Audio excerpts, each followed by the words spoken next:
Hı. Eee, Hoş geldin kardeşim. Özellikler o değil. Hoş bulduk. Selamünaleykümler. Esenlikler. Kardeş. Bunur tanımadan var. Ulugur meselesi var. Ordur destek. Sömürge sistemanın geçiştiren en ataları hakkında var. Doğal vasat. Ben söz alayım. Bir mutluluk size geçireyim dedi. Yine evet, 2020 yılda onun Türkmenistan'ın yaşları yani yurdun geleceği var.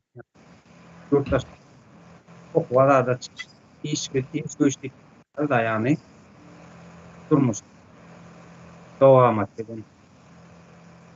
Halen yani Ukrayna'da 22'de Rus Federasyonu yani asfaltçılıklı hareket uruşulanı. Ukrayna yurdunda da bir neçeler nunglar yaşlar, oğlanlar, kızlar bir hareketleri istiyor. Şoların ıkbalı gözümüzden geçti. Vakti özün hükümeti görkezyen terör topar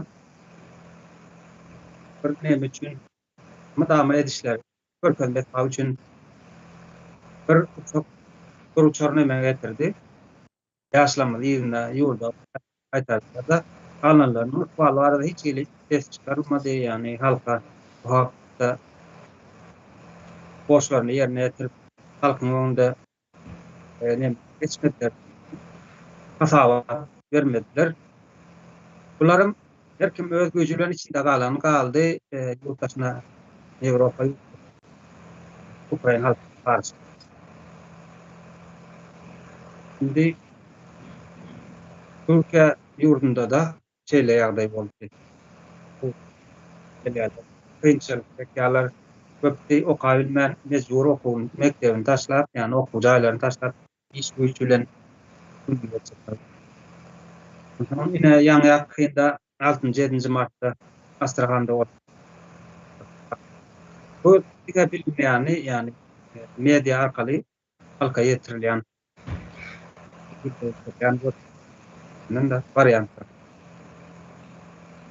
Bir neçe yurttaşımız Astrahan meslinden yani mecburi adayda uçki duran yani fevuşki duran yerine mecburi adayda uğra durmana terör yani doğru bilen başka bulara geçecek değilseler yani başka okucaylarına gittiler dokumentlerini kaytarıp veren oklar ölen pullarını tölevlerini yine kaytarıp veren oklar Manşo kurs bölgesindeki Belgrad bölgesindeki buğulara geçmen için o tadı bilişimde ali uruş gidip dur. Ne için bizim vatandaşlarımız yani yaşlarımız o tayik mecburi adaya dikterilecek böyle. Stada bir sonra ya da hani yaşlarımız bir diyen yüzüne halkçılığını getiriyorlar. Yönü bunları şu tayik uğradan yani Rusya'ya uğradan. O kadar karnımda oturup diyorlar geceleri. Geceler yatmadım diyorlar. Yönü de hiç diye devrniyalar ne terör topardan hava soruyorlar. Ne için belli yağdaydı. Aklı kuvvetleri ellerinden alınıyor. Nataların ne problemi var? Yani mesela nataların ahlak derecesi nehil yağdaydı. Ya bunlar yürüyüş natalar şöyle yağdayda yetiştirilipdir mi? Nataların öz iste onca şeyle gidip durmuyor yani. Çağlarını ademe olsun, okusun, işi olsun deyip dünyanı olsun deyip yurttaşını çıkarıyorlar. Yönü men seni gowaryan yakacağım, balım, şekerim diyorlar yönü de nalı adaylar yani koronu için et. Bunun kıyafetleri var arada şunun şunu da kardeş. Allah. Görün siz Şurada ildeşlerimiz ses var dep yazıp duran da nähili ses men düşünüp bilem yok. Ses. Kompüterün sesi var mı? Sen grup bilen hali. Devam ediyorum sizden. Şurada ses var dep. Indi hazırda bugünkü gepleşimiz en atalarımızın bahanaları diye. Bunu aslında hem gowu tema, gündemdeki tema hazırki vaqtda. Yine bunu hazır biraz tarihe gideli.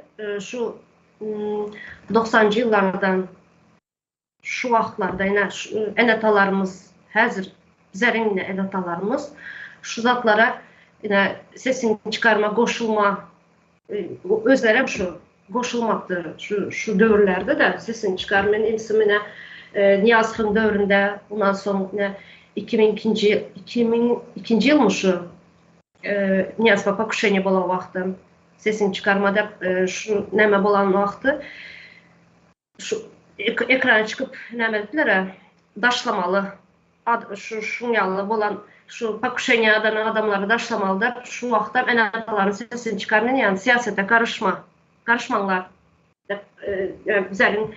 yani bizlerden uluların nemetlikleri de karıştırmaklar. Yine bizlerin gelip düşen dövrümüz yine hazır.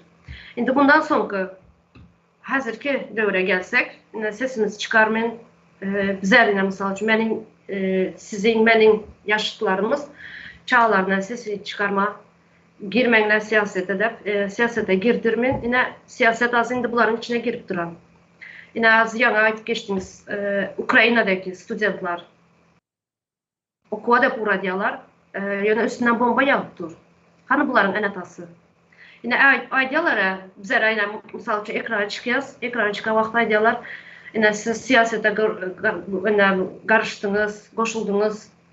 Son bizler yine asuda asmanımız var. Parahat yurdumuz var. Bizler yine daşaraya çıkıyor. Öz yani sözlerinde bir çelişki var da daşaraya çıkıyoruz diye çağlarımız bakmak için diye. Çağlarımızı okutmak için daşaraya çıkıyoruz diye. Yine birincide ne için sen daşaraya çıkıyorsun? İşlemek için. Ne için daşaraya çıkıyorsun? Daşarda çağlarını okutacak oluyor. Öz yurtunda yok mu? Şunu ne için göz önüne almayalar? Zaman ne için sen daşaraya çıkıp işlemeli oluyor? Öz yurtunda iş yok mu? Yine siyasete koşulmayan olsan. Ne için öz yurtumuzda iş yok? Dep soramayalar. Ne için öz çağlarımızı öz yurtumuzda okutmayız? Böyle daşarıda okasa oluyor. Daşarıda okabilenler köp. Üstüne bomba yağıp duran çağların. Yine 2023 yılda 6. fevralda Türkiye'de deprem oldu. Neçeli student öldü. Her şuların en ataları. Sizler çağlarımız için işleyəz, çağlarımız için siyasete koşulmayaz, korkuyaz, bizim arkamızda çağlarımız var, izimizde kalan diyeniz. Ay bebek, gül bebek çağlarımız uvaltıyaz diyeniz. Hani çağlarınızı düşünen bolsanız, bu bolup duran zatlara ne sessiz otursunuz? En atalar. Bu sizin katı ulu bir bahananız. Eğer çağlarınızı düşünen bolsanız, üstünde bomba yağıp duran yere birinciden uğratmazdınız. İkinciden hem havarını alattınız. Konsulun üstünde baskı yapardınız. Bu zatların işi konsulun işi. Yani bu işler konsulların işi. Ne için konsula baskı yapmayınız? Ne için çağlarınız öyle otur ama sessiz otursunuz? Hani siz çağlarınızı düşünen bolsanız, çağlarınız için yurt dışına çıkıp işleyen bolsanız, bu zatlara ne için göz yumuyasınız?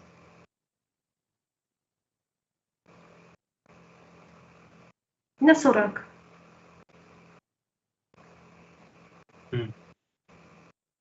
Men devam edeyim söz alan işte. Şimdi şeyle oraya da var. Bizim en atalarımız yani tarihten az kurum verdiğiniz de yakın tarihten. Özler şeyle yağdaydı yetiştiriliptir. Şimdi öz çağlarım doğru bolýarmy ya da instinkt boýunça özüni gorap bilişlerimi şol. Yani adamın tebigaty diýer. Indi özler şöyle ýagdaýda ýetişdiler, şöyle ýagdaýda bir näçeýle ýaşadylar, maşgala boldular, çağalaryny hem şeýdip ýetişdirýärler. Indi Bunu instinkt demeýärler. Näme üçin däl her bir anata instinkt, yani çagasyny goraýa instinkt bolsa. Bu öğredilen, bilerek öğredilen şu zada, şu sistemaga koyulan bu düşünce. Yani instinkta girmeýär bu, näme üçin de bir hayvanın çagasyna hem biri zarar berjek bolsa şu hayvan hem çagasyny goraýa. Ýene bize hazır bu gorku nämesi, nähili öğredilen, o geçen bir nämeni aýdyp düşündirdi ya, banan nämesini, maymun sindromunu. Ana şu da bu. Öğredilen. indi Sizin başınız. şeýle ýagdaý bar da. Indi çagam gogoryan okugly bolsun, işli bolsun, adam bolsun ýani. Halkyň arasynda söýülen adam bolsun diýär. Ýöne onuň gorony üpçün etmeseň, ertek günüň gelejegi nememi itin güjümi diýerler, bar diýersen gidiber. Diýer ýaly. Ya el ýa-da şoňa aýda $500, $250 pul ýebereniň bilen şonuň bar meseleleri çözülýärmi? Ya okak geldi diýip meni köpse şöyle ýagdaý bar da iki tarapyn bir-birine ýalan sözlýär. En atasy janyň sagmy howa, gowmy gowy. O tarapam eje kaka gowmy howa gowy. İki tarapam ýalan sözläp bir-birine. Bu ýagdaý ahlaksyzlygy has güçlendirýär da içine has çünmek bilen bolýar. Adamyň nemesi naturasy da ahlaksyzlyk çünmek bilen bolýar. Indi şu ýagdaýlar bilip dursun sen şol Russiýada uruş gidip dur. Planningsa da okap ýa-ni istat bolanok. Ben birinji gün nähil diýýärden 2022-nji ýyldan bäri Russiýa Ukraina basbolçylyk hereketli töweş açdylar. Şonu bilip dursun, näme üçin Russiýa ogluň goýdum uradýan. Näme üçin bar ne bärak ýakyr. Uruş biziň oglumyzyň gyzmyda degme raket. Ene kazandy. Haçan üstüne düşýär belli. Mahaçkala çella gel, ne biler gelýär, dronlar. Sen indi enatalaryň şöyle ýagdaý bar da mesele çözme nemesi. Şol çagasyny ýurtdaşyna çykardy. Boldy indi menlik iş bitdi, özleri adam bolýar. Şu taýda uruş görüp, aç gor bolup ber. Okumana mümkinçiligi ýok. Ýa-ni finans ýagdaýy ýok.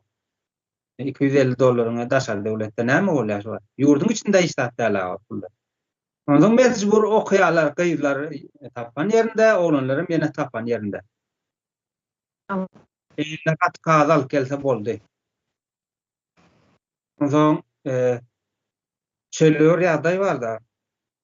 Yine tanın bilip emmesi, yani bilip ýurdun daşyna çykaryp, o taýda da uruş gidip dur. Men oğluma gyzmak istat bolmaz. Yine sen şu oğlun gyzyn, şu taýda işsiz, yani işläp, okuman, gatka satyn alyp gelen soň, yine sen oğlun gyzyn şo halka hyzmat etmeli. Emme doktor, yani medisinan okap gelse, okul urman bilen ok, pedagogikan okap gelse, näme öwretjen bilen ok, injiner ýa-da bakalavr boldum, men master boldum diýerler. İşe barýarlar, yani mümkinçilik tapan ýagdaýynda jurnalda olduk bilen oklar. Ondan enatalaryň oğluna gyzna şol nemet bolýan şeýle ýa ters düşünje bolýar. Yani adam edip yetiştirdiği elle gatka berdi. Bu katı ahlaksızlığa ertiyada adamı. Giderlerin köpsem okumaýar. Dillerini bilmeýärler. Ya şurada şu videodakilerin hem köpsü dil, yani Rus dilini bilmeýär. Dil bilmeýän bolsa böyle gidip näkle okuyanlar birinciden. Yani ya da okumak üçin, işlemek üçin birinciden dil bilmeli. Sonra geçen şu yine Hesame Telegram kanalında şu havarı çıkardılar. Şöyle bir Zenan Maşkala yazıp duran da şu bir neçe diye şunyalı okamayan bilimsiz şunyalı gozgalan çıkaranların yüzünden diye üstünde nemedi. Bizlerin çağlarımızdan ziyan görüyor diye. Bunlar значит gozgalan çıkarmalı der. Nəhili düzgüne yani düzene kurallara uymalı bu çağlar. Ne meselelerim sesini çıkarmayın demedi. Kozgalan turizmalı değil de nememiş başka sessizce adam akıllı bol birer çağlaran bunlar bozyanmış. Yine bunların düşüncesi. Enataların düşüncesi. Yani sadece özlerinin çağlarını öyle düşünüyorlar. Başkalarının çağları bilen işleri yok. Bu başkalarının çağları gozgalan turizmalı turziyamış. Bunların çağlarını okumaya müşahede edemiş. Yine şunu yalan. Sadece özün çağası okasın, sadece özün çağası yaşasın, başkalarının çağası çağa değil. Yine şunu yalan, enatalarım var. Bu sözler akıl hoşu yerindeki adam açık sözler de aynı sine 4 yıl bundan Türkiye'de de sorun ýaly halkyň arasynda ýer etdiler. Diller galmaly etmek kozany ýollar yapylmazdy. Ýurdumyz gülýärler.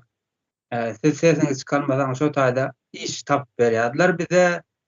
Yani strelkany halka tarap öwrýärler. Halk günäkär mudama. Telegramdaky käbir uradylan ýaşaýjylarym ýazýandyrlar. Halk adam bolsa şeýle bolmazdy. Paşasy yaramaz bolsa diýip şuna paşa sözüne mullanýarlar da. Paşasy yaramaz bolsa diýmek şu halkyň ömüzi yaramazdyr. Owa hemme bu taýda paşa sözüne öwredýärler, hemme halka basy edýärler. Indi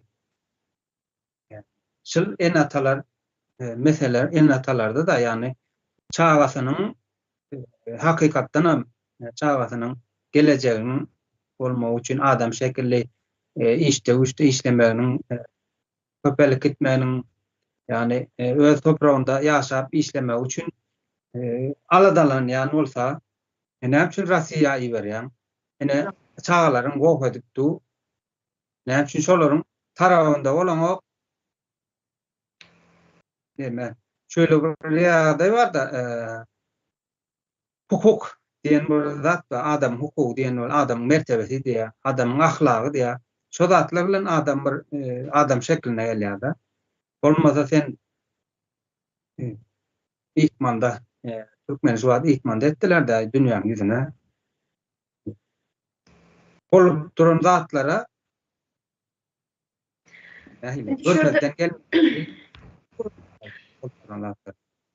Şurada minlerce studentlar var yurt dışına çıkan.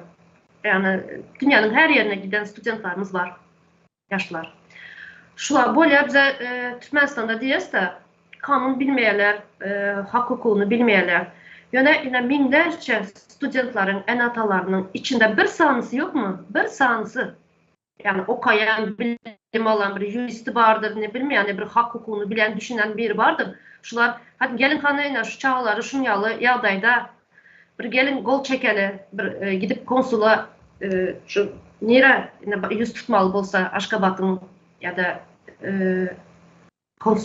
konsullara yazalı var. Şunun yollar, her türlü yol var. Yani çıkış yollar var şunun. Ne için şu zatlar etmeyeler? Yani şunun yalı mı nähil desem bir cemgiyeti şunun yalı mı düşürdüler?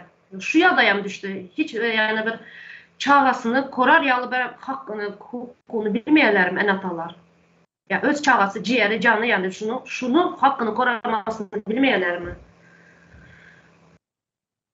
Indi şöyle bir ýagdaý bar da biz sesimizi çıkarsak terör topar eyder beyder yani men korkkan diýär enata. Men korkkan diýär. Ýöne korkkanlygam şolaň ýalan.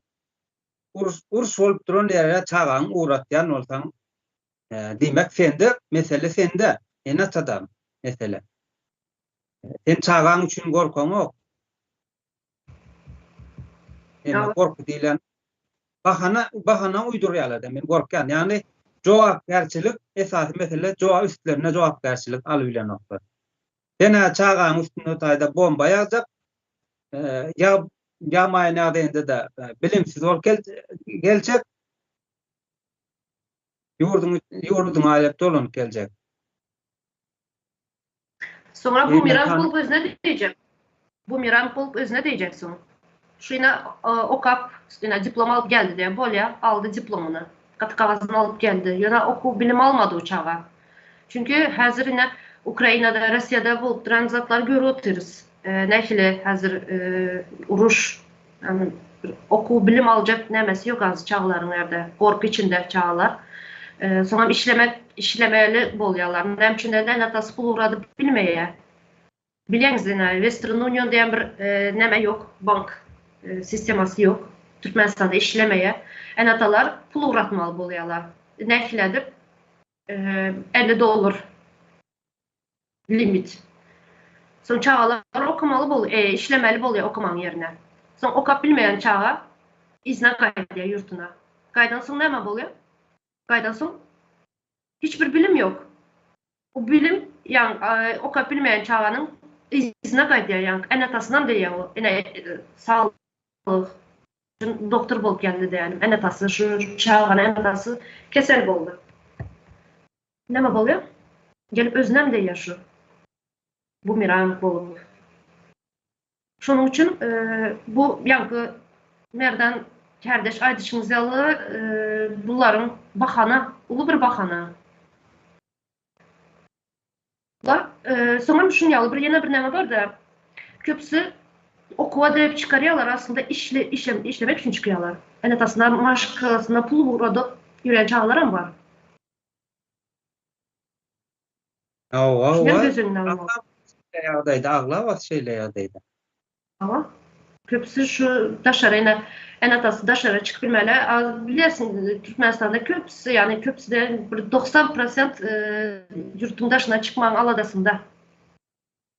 Özler çıkıp bilmeli ýagdaýda çağlar. Şunu ýaly okuwa, nämişinden hazır Russiya ansat gitmek. Ansatlaştırdılar. Çıkarýarlar, aňyrda işlep, soň enatasına maşgalasyna bakmak üçin pul urada oturýarlar çağlar. Ine soňra ine bu unýal bolup ine häzirki ýagdaýa gelýärler. Ine videoda görkez oturan ýaly. Näme üçin çağlaryň arkasynda durmaýarlar? Çağamyz o sizin. Näme çağınızı hyzmat etdirmek üçin şunu ýaly uruş bolup duran ýerlere uğradyp pul uğrattırmak üçinmi? Çağa maşgalasyny baktırmak üçinmi uğratdyňyz? Doğduğunuz çağlaryňyzy. İzinde durup bilmejek bolsaňyz. Çağınız, o nesliňiz, yani geleceğiniz sadece sizin maşgalaryňyz ya da sizin nesliňiz nämeňiz değil o çağınız. Bu bütün cemgiýetiň, bütün toplumun, döwletin yani çağası. Bu çağalar geleceği yani nämenin neslin nämesi şu, geleceği şu. Yani döwletin şuna bağlı, şu çağlara, neslimize bağlı. Azından şu okap ýürýän. Näme bolacak? Bu çağlar oku almyn, bilim almyn işlep ýürýän. Bularyň enatasam ölsem ölüsünden hem habar almaya. Bu sonra bu yurt nähili bolacak? Şu çağlara, şu yaşlara bağlı bizlerin yurtumuz, döwletimiz. Nähili bolacak bu yurt, nähili bolacak bu döwletin? Şeyle bir ýagdaý bar da, men sözüňi diýdiňim, men açyk söz alaýyn. Şeyle bir ýagdaý bar. Türkmenistanyň içinde şöyle bir vakuum var, onu bilýär. Bütün halkam bilýär. Bizde näme sosyal medyada näme var esasy? Aşgabatda bir TikTok var. Galan yerlerde de imo var. Indi şu imoda şeyle bir näme propaganda gidiýär. Yani enata mukaddestir diýär. Enem plan zatdyr, ataň plan zatdyr, odan sözler. O nimede ýöne bizim men garşy däl o şeyledir ha. Ýöne bilimsiz goýulan ýaşlaryň şu sözleri okan, şu sözleri dinlen ýaşlar nähili düşünje alýar. Her bir ennatanyň her bir aýdan sözü dogry yani her bir edýän hereket dogry diýip düşünýär. Bunu propaganda edýän terror toparam şonu bilip edýär, yani ýurdun içindäki halky tanýar da. Näme söz diýende, yani protokol boýunça näme söz diýende nähili tebi dogry, yani her bir edýän hereket dogry. Şoň üçin en ataňydan aýdan etmeli, ataň en razy peýgamber razy, ata razy, Hudaý razy, yani şonuň odan sözler bilen çağalaryň beýnisini zäherleýärler.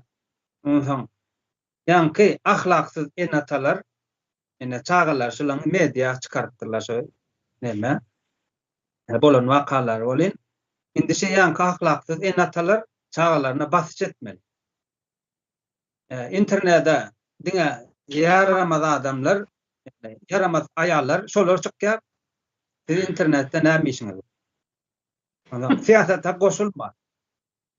Çağalary edir şu wagtky ýaşlar en atalardan has edermen, yani bir ortalama näme alsaň. Indi şu en atalar özleriniň ahlaksyzlygy bilen çağalaryna bir gorap bilen oklar, ha. Üstesine de bir hareket etjek bolýan, bir erkinlige çykjak bolýan çağaňam aýagyna naslaşýarlar. Men senden geçerin ya media çıkıp ýagdaýyň gurrun bersen, men senden geçerim. Halal etmem. Hem sen de dün 9 ay garnynda oturupdyň la.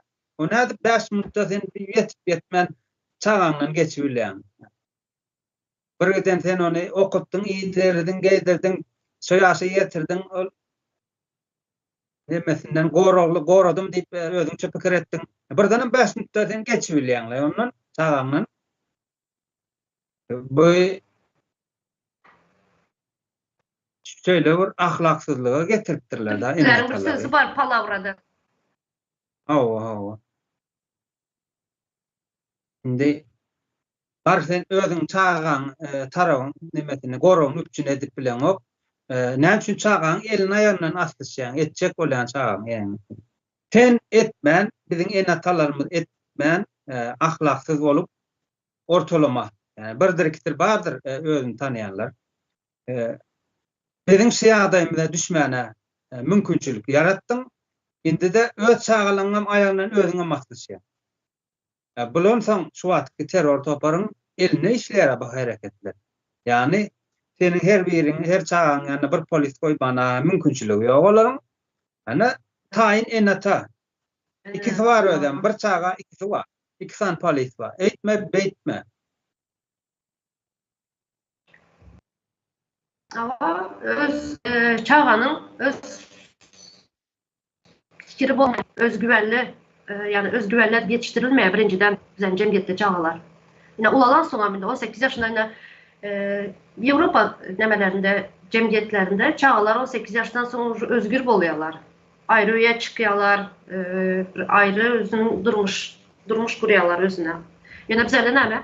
Öýlenen soňa şu anatanyň ýanynda çağasy bolan soňa anatasynyň ýanynda, yani öz nämesi bolan ýok, birazjyk çağa sesini yükseltip ya da özgüvenli bolup öz pikirli bolup näme başlasy anatası näme diye asla bir nämesi ara girer. Men sana sütümü halal etmem. Sen meni çağam der, sen çağam näme diye seni çağam gerekler. Bular ene sonra şunu näme var ya. Şimdi bunu bir ayrı tema etjek bolup oturduk da ildeşlerimiz bilen şöyle bir aýdyp geçin. Ene akıllı bolmalı, adam bolmalı diýerler.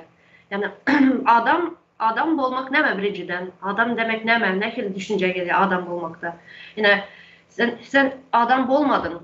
Adam bolmadan ulaldın ya da her ýeçeli adam bolmadın diýerler. Yani adam bolmak näme demek? Şunu bir sorak goýaly. Näme demek adam bolmak? Yani düzenden çıkmasan, yani kurallara uysan, şu sınaçtan adam bolanyň bolýar. Men saýam, senin düşüncem. Yani düzenden çıkmalı değil, şu sistemanyň goýan kurallarına uymalısın. Ana şu wagt sen adamsın. Akıllı bolmak demek. Akıllı denen sözüm var. Akıllı näme? Yani gepine kulak asmalı, anatanyň gepine kulak asmalı, anatanyň gepinden çıkmalı değil, yaşlılaryň gepinden çıkmalı değil. şunun ýaly bolsa sen akıllı bolýan. Yani ene şunun ýaly düşünjeler goýýarlar biziň jemgyýetde. Awa. Indi näme Umida kardeş, bizlerde Türkmen cemiyetinden yani Türkmen halkının içinden medresini işgarları ya da men pedagog diyenler bilmedim men harbi men hukuk koruyucu deyip halkın içine çıkıp öz hünerini öğreten halk köpçülüğe çıkan adam yok. Şimdi biz stadeni bir filosof olmalı olayakta. Şimdi filosofiyanın gımmatını görkecek olan stada ben aytacak olan. Yine konservatif bir görüş var bizim nememizde. Konservatif görüşten çıkarmacak olaylar. Teröristlerin barzanı şu tayda. Şimdi Türkmenler eski vaktlar yani eski sözüm yani neme Türkçe sözdür. Yani kadim sözü Arapça. Eski vaktlar nahil olupdur. Yaşullar meclis geçiripdir. Yani parlamenter sistema nämiş etmeli. Buğda ekmelmi ya bıyıl gavun ekmelmi bıyıl haysi yurtlarla gatnaşyp başlamaly. Näçe mallar, hallar, hemmelatlar barda maslahat etdirler.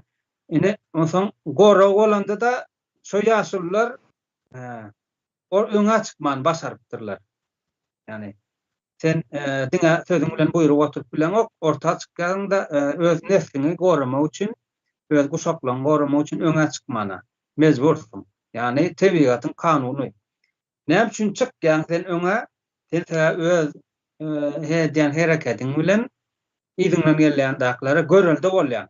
Şo ýagdaý, şunuň ýagdaýda işlemez ýaşamaly sendi. Gerek yerinde sözüň bolmaly, gerek yerinde hereketiň bolmaly diýip öwretýär. Indi şu wagtky wagtlarda biziň ýaşullarymyz şonu edip bilämi? Diňe onet bonet diýerler, näde bolsa da sen akylly däl, akyllyja bol, ýa-ni gaýdan sözleňiz da. Ýöne seni goramaly bolanda öňe çykan ok bolaryň. Ene tadam atmamalar bizden urlar diýip aýdyn awa. Tesi çykan ok. Indi senin funksiýaň ýören ok. Ene taň funksiýa bolma. Ene ta hökmünde funksiýaň ýören ok.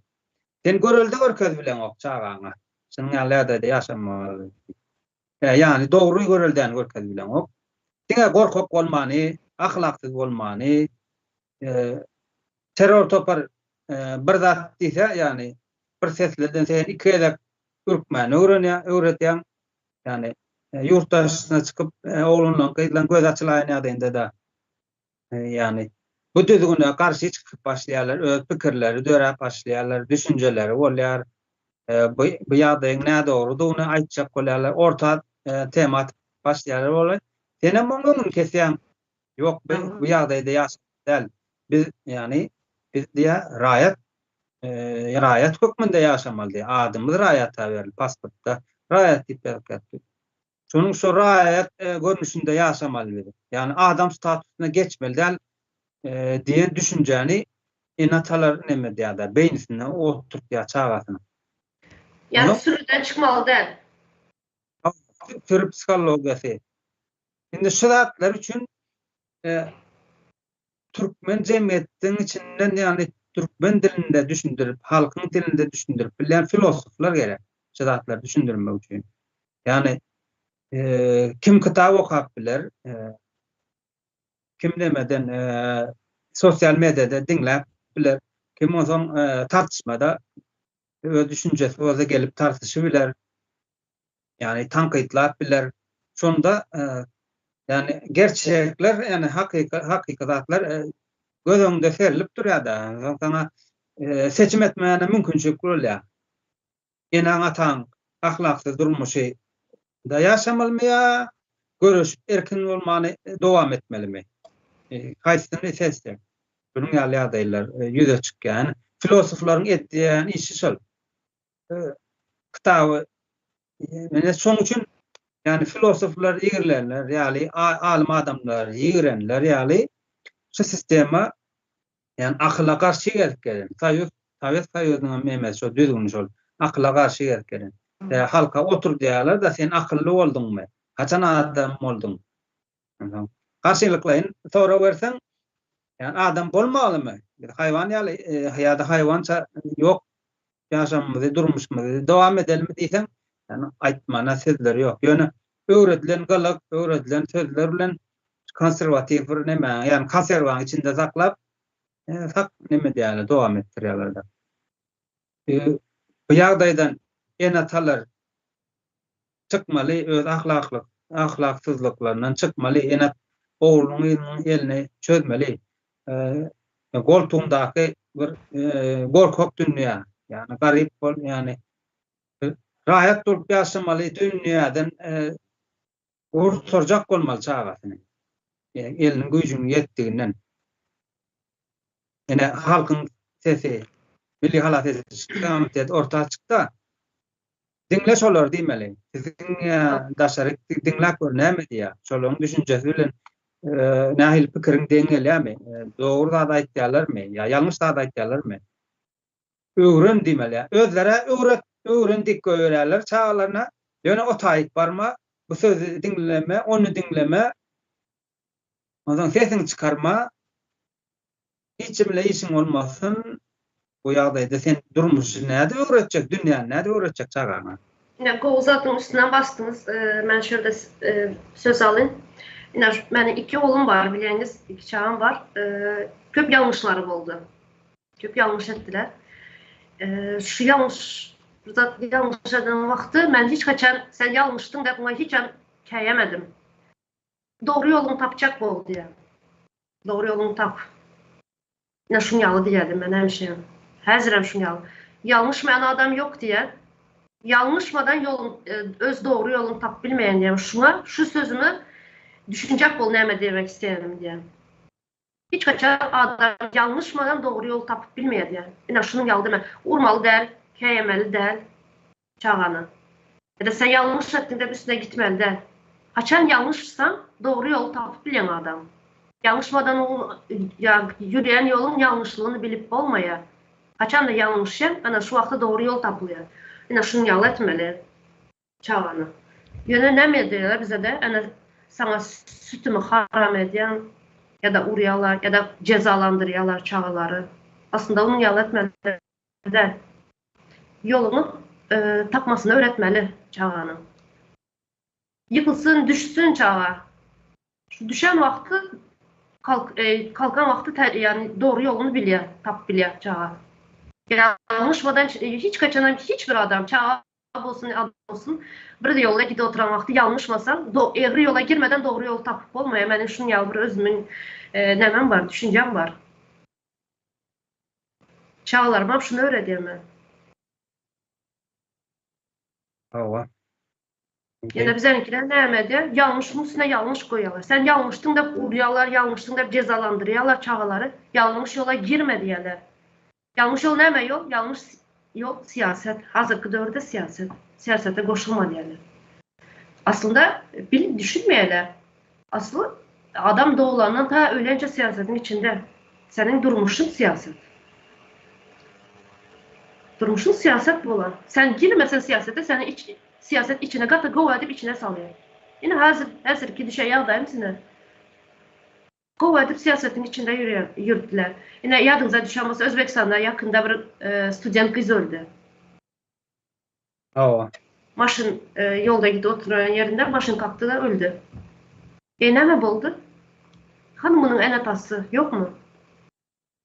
Ne mi sesini çıkarmaya? Ondan başka ne için bir çağalar havarları gelipdir. Bu təzə bolan üçün bunu aytdım. Yakında gelen üçün. Ne için? Student çağalar işleyen yerlerinde öldüler. Student adı student. Yani işlettiren yerlerinde o stroykada düşüp ölenleri var. Maşında avariya bulup ölenleri var. Hani bunların en ataları? Bu siyasetten mi yoksa? Ana nerede ne için sesinizi çıkarmayınız? Ne yanayım başta ayıp geçtim. 6. Fevral 2023 yılın 6. fevralinde deprem oldu şurada. Allah'tan geldi de oturdular. Allah'tan geldiler de. Şükür edin diyorlar. Allah'tan geldi diyorlar. Sabır edin diyorlar. Sabır edip şükür edip yine şöyle geldik yine. Şu yadaya geldik. Näme üçin sesiniz çıkarmadı? Daş ölüsüne al gitmediler ha. Ölüsüne vermediler sizlere. Al gitmeye yağdayınız hem yok. Çağınızın ölüsüne al gitmeye yağdayınız yok. Okumaya da uğradığınız. Yani ölüsüne mi alıp bilmediniz? Sesiniz hem çıkaranız yok. Näme üçün? Siyaset. Doğru mu? Siyasete girmeli değil. Näme bolýar siyasete girseniz? Kırışka bolýar, doğru mu? Soňuňyz bolmaýar. Özüňizden gorkýaňyz. Siz çağınızdan değil, çağınız öldü gitti. Çağınızdan korkmayanız. Çağınızın durmuşundan, yaşayış nemesinden, nerede? Çağım, bu benim çağım diyorlar. Çağım için yaşayan ben diyorlar. Madem çağınız için yaşayanız, ölün da size mi ölün? Çağınız öldü gitti. Ölün size bunda. Atın özünüzü, öldürün özünüzü. Çağınız öldü ya indi. Ne için sesiniz çıkaranız yok? Sonkuca barınız gitti. Canınız, ciğeriniz gitti. Şimdi ne için sesiniz çıkaranız yok? Aradan ölen, yaşacık oğlanlar öldü şöyle. Zehirlenip. İzle 2 yıl. 2 yıl arası. İzle 60, 2020 yılda 60'a yakın olan kızlar öldü. Yaşacık. Ondan sonra yine geçen yıl 2024'te yine zehirlenip öldüler. Köpsünün çağları hem var. Enatası hem var. Hani şuların ne için maşkalası değil, çağlar değil, maşkalası. Bunlarda ne için ses çıkan yok? Ne için çağa yetim kaldı? Ne için sesiniz çıkarmayanız? Madem sizlerin çağalarınız, canınız, ciğeriniz olsa, birazcık olsun sesiniz çıkarmalı. Yine konsullara sözünüzü yetirip nemetmeli, gücünüzü yetirmeli sesinizi. Başka devletlerin, yine Aşgabat'ta misal için, başka devletlerin konsulları var. Gidip şulardan bir nemedim kanın. Bir sanı, Türkmenistan'da bir sanı vatandaşı bolsa nehledip koruyalar şular. Gidip şulardan primer alın. Ya dünyanın her yerinde Türkmen var. Her yerinden ölüp duranlar. Daha yine yakında Amerika'dan geldi havar. Hal bir neçe günlükte. Yaşacık olan öldü. Avariya bulup öldü olan. Han bunun enatası. Ne için sesiniz çıkarma oturuyorsunuz? Ben hayran size. Bir yok mu enelik bir instinktiniz yok mu?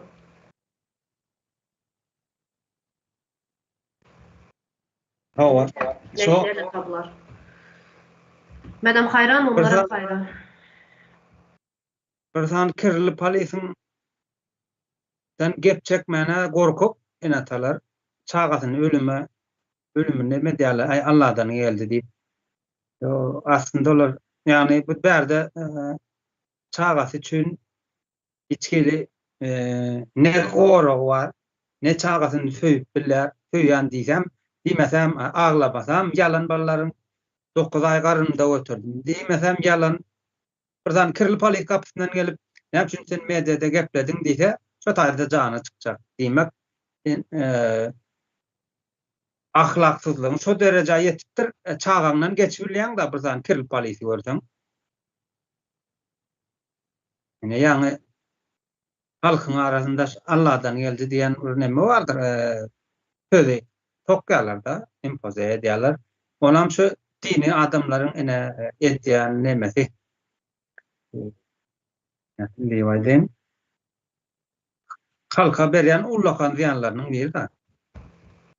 Çıkalgany özüni hökümetlik görkezip oturan terör topardan gözlemeli da nemeler. Ne üçün oğlum gıydan daşar devlette urşany urş bolup duran ýer uğraçak bolupdylar. Ne üçün arak içip ölýär, aýlanan arak içýär.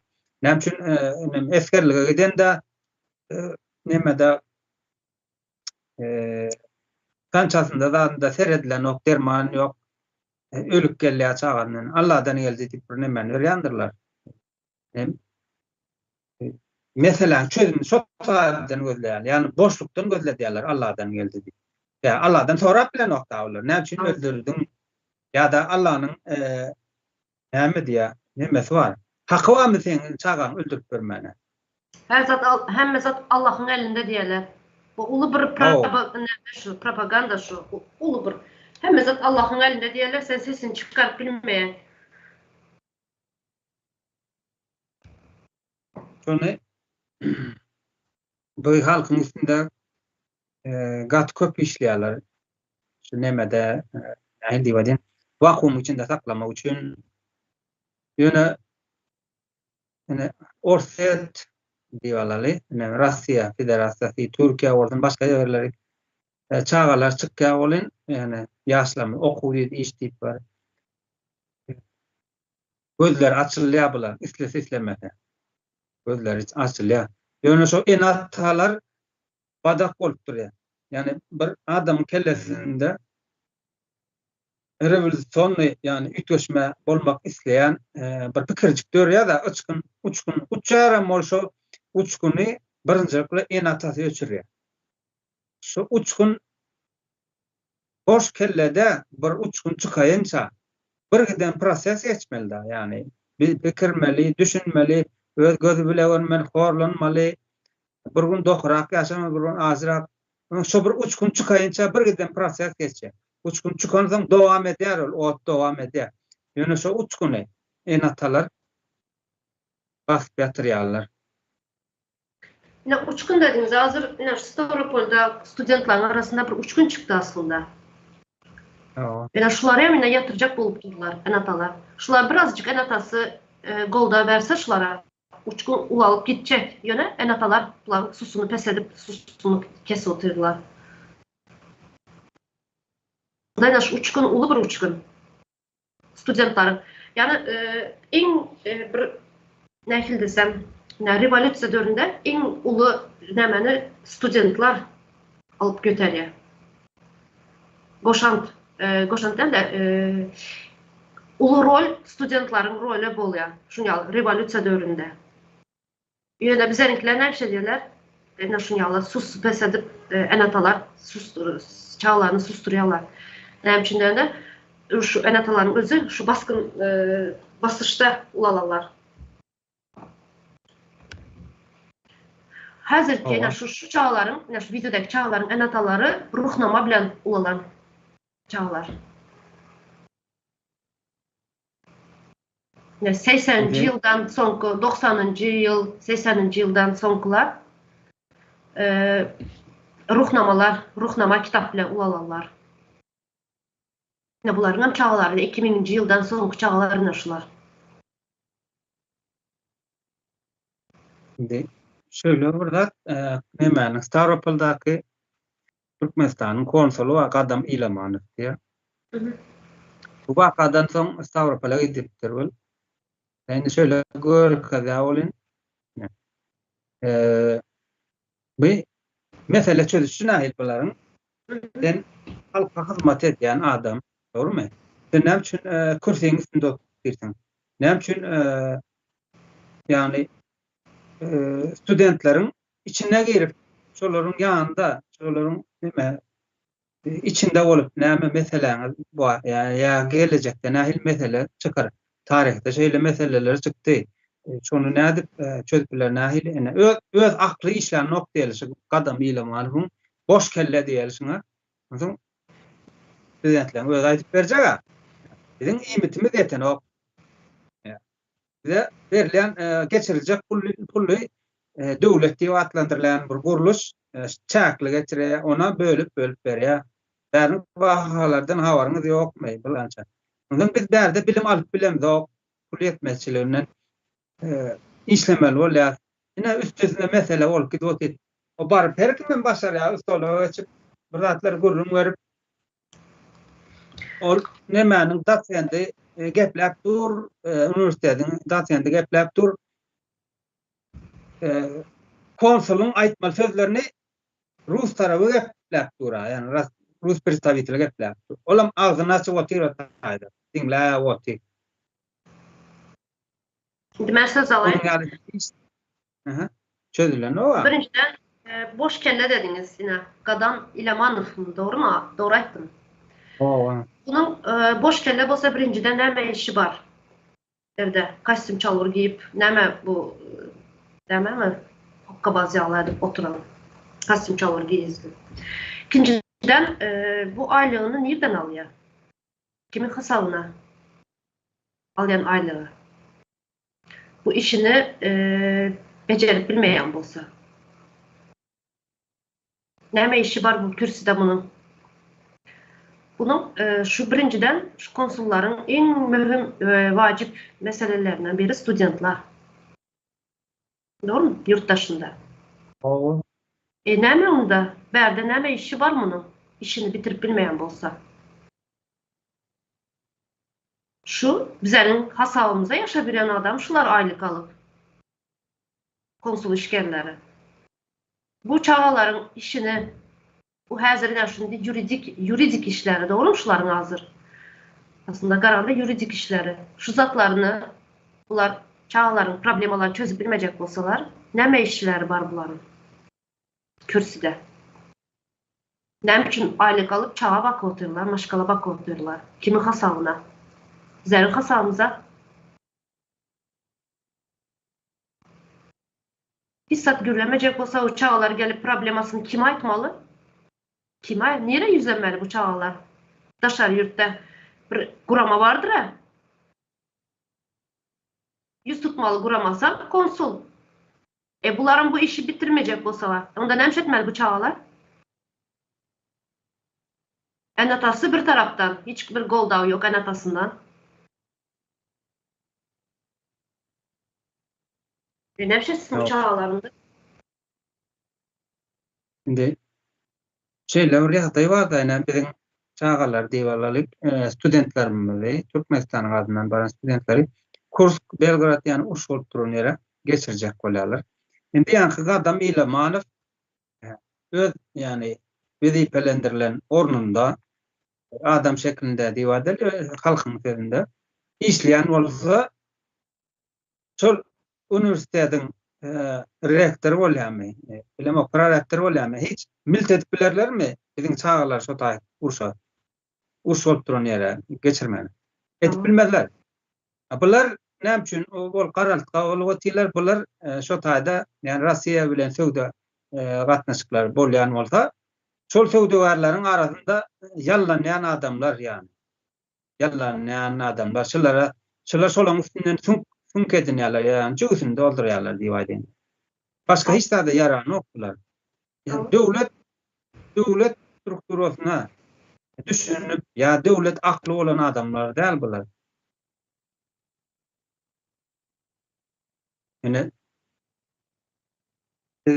Milli Halat Komiteti Türkmenistanyň ýa-da dünýäniň ýa-da dünýäniň täsirini Türkmenistanyň dünýäde näme statusy barmy türkmen adamyň ya döwlet dip bar diýerler. Yani döwletiň näme statusy bar dünýäde? Şo zatlary biz ene aýdyp gelýärsa, we enatalar hala näme diýerler?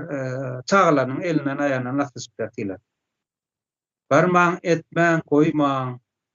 Özüň aýag astynda süýrenip, öň aýlyk günüň işlerde ýeten elinde topragyň ýok, geleceğin ýok, haçan öljegiň belli däl, iýmetiň yaramaz, suwuň yaramaz. Indi çağlarına da gowur ýany bolsa, şu zatlar biz ýaşadyk, olar ýaşamaly däl diýip özüni gurban etmeli aýyn bolmaly. Şu wagt iýmet demesi krizis bar bir Türkmenistanda.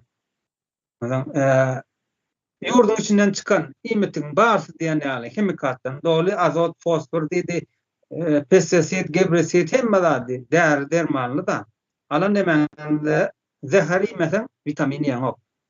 Bunu nädip çözüpdirler bular? Şahsy firmalaryň üstünden diýip aýdynda.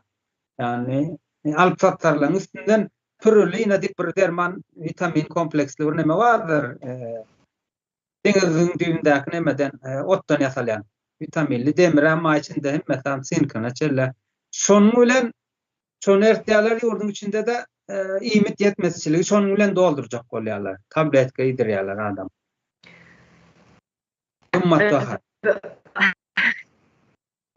Indi şu gatygo nämeýe düşünemetdiňizde her adam her kim yani organizmi her kili Yani sizin organizminiz bilen benim organizmim doğru gelmiyor. Yani misal için benim ağrı kesici darılara, ya dermanlara alerjiyem var. Sizin organizminiz bilen benim organizmim doğru gelmiyor. Bunlar hemmesine şunu yalı, yani adışınız yalı şu vitaminler bilen problemanı çözüye dediniz. Ne film oluyor ben çözünemedi bilemiyorum. Sonra yine köp gepleşiklerimize indi biraz temadan da şarkı oluyor da yine dermanları bazarda satıyorlar. Şunu ben hiç Türkmenistan içinde vaxtam deməli çözüp bilmem de ne edip ya adamlar hem görüyor bu zatları biliyor. Ya ben biliyordum misal için sesini çıkarmayalar. Bazarda yani холодильниğin içinde gradusun içinde deməli dermanlar bulmalıda koyulayan şu adamlara ulanılayan. Şular ya günün aşağında koyup satıyorlar. Yine şular nemeye giriyor da çağlarını düşünmeyen bir topluma, cemiyete giriyor şu zatlara. Eğer sen çağlarını, neslini düşünen olsan, şu zata birazcık ses çıkar. Hayhuya derdin misal için. Ne için sen bazarda satıyor otursun? Ne için bu satlar aptekte durmayadan bazarda satılıyor? Temadan da şarap oldu. Yani şular şu nemeye giriyor da birazcık çağını düşünen olsan, neslini, şu toplumu düşünen olsan, şu zatlara birazcık ses çıkarmalı. Ne için de bir soramalı. Sağlık. Yani aytdınız da ümit yetmezçiliğe ve şunun yalı bir neme hazır yetmezçiliği bulup duranda. Sadece ümit değil, hem de zat. Türkmenistan'da helli boy bir zat elinden, yani tutsan helli boy zat eline gelip dur. Yine yakın, kış teze yıla yakın mandarinlar, apelsin satıldı. Adınıza düşen olsa, içi gurçuklu. Yine Türkmenistan Hısımı Telegram kanalına her gün olmasam çerizden gelip dur şunyalı sıra geçen produktalar, imitler. Ne? Şunu bilen cemiyeti ne şunyalı demedik koyanlar da görselerem sesini çıkarmayın Allah'tan gelen şunun barına hem şükür elinde yaşap yüren bir cemiyete örüldük koyun sürüsüne. Bağışlarsınız yine bu doğru. Hakikat acıdır ama doğru. Koyun sürüsüne ördüler bizleri. O ağırdan çıkıp bilmiyoruz. Bir ağırdan çıkmak için pul töleyenler. Neçe milyon, $1000 pul tölep ağırdan çıkacak buluyorlar. Kıyınçılık bilen. Neçe ay qaraşıp. Ne şu yağdaya geldik. Ağırdan çıkmamızdan kıyın. Ne şu? Yine meclisin başlığı deyip ön tanıtyan Gurbanoğlu vardır. Sol arada nemedir? Pediatr merkezi ne çorunluk deyip aşıva çekerinde olmalı ne şeyle olmalı, böyle olmalı. Yani şu tadı neme görkezyalar halkın aladas ne diyemişsin pediatrını merkez açacak. Aslında bu neme kodip sinesten senin pediatr merkez açmana burada içeriyen olsa ne içeriye demek şunun kliyenti var. Şunun kliyentleri kim? Senin çağaların, senin keselli çağaların. Demek şol center açan olsan senin çağaların sağdın değil. Var kesel. Onun için açan sen. Ya da yine dünümün yönetenle uğraştım olay. Yine de bir tane aptek açılıptır. Medisine satılan yönetende. Yani şuna seyretsen, neyme deyip yüzde seyretsen, dermanlar 50 ter olur, az arzan olur. Bu aptekte yok olsa ol aptekte olur. Yani şöyle seyretende. Yani apteğin üstüne yeni aptek açılan olsa, demek kliyenti var. Demek halk kesel. Sağdın halk yok yurdun içinde. Aptekler gününün köpeleyen olsa, yani pediatrın centerler köpeleyen olsa, çağalar için. Ondan onkologist center deyip köpeleyen olsa, demekten zenanın hem kesel, çağın hem kesel, kalan adamların hem kesel. Şurada duralıydı. Böyle pediatr açılıyor dediniz, şunyalı aktiviteler açılıyor dediniz. Yine kime hizmet ediyorlar bunlar? Yine köp gepleşiklerimize aydıp geçeriz. Türkmenistan'da köp ayak basılmayan yerler var. Geografiyasına girip bakan vaktim Nemedi'de Nemediyeler şu globusuna Türkmenistan'ın girip bakan vaktim hiç avtolak gitmeyen yerler var. Şurada yaşayış var. Adamla yaşaya. Şurada çağalar var. Şulara, şu pediatrlara ihtiyacı olan çağalar var. Yine şular, şu hizmetlerden faydalanıp bilirler mi? Nehli gidiyorlar. Şu doktorlara nehli gidiyorlar bu çağalar. Yine. Kim için o? Kurulan hastaneler kim için kuruluyor? Bu çağalar, şular Türkmenistan'ın çağası, Türkmenistan'da olan Türkmenistan'ın vatandaşı. Şular şu zatlardan faydalanıp bilmeyen olsa, bu kurulan hastaneler kim için kuruluyor? Bu Goşadırnak içindeki prezidentin arkadan Serdar'ın slogadı da verilen tiz kömekler kim için hizmet ediyor? Şu yerlere gidip bilmeyen olsa, şular, şu ayak basılmayan yerler var Türkmenistan'da, şu yerlere gidip hizmet vermeyen olsa kim için ular? Hani devlet adam için diyorlar. Ular ne için adam değil mi? Yine. Ya sorak izine sorak çıkıyor aslında. Karartırsan. Yani şuları hem bilip durup şurada hem yaşayıcılar var. Ne için sesinizi çıkarmayınız? Ne için çağlarınızı düşünmeyiniz?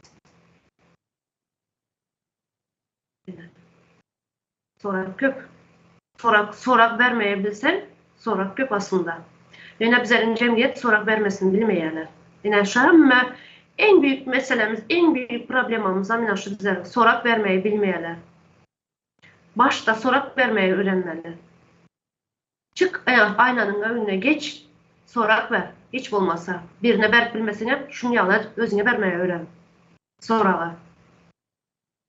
Ne için demeyi öğren.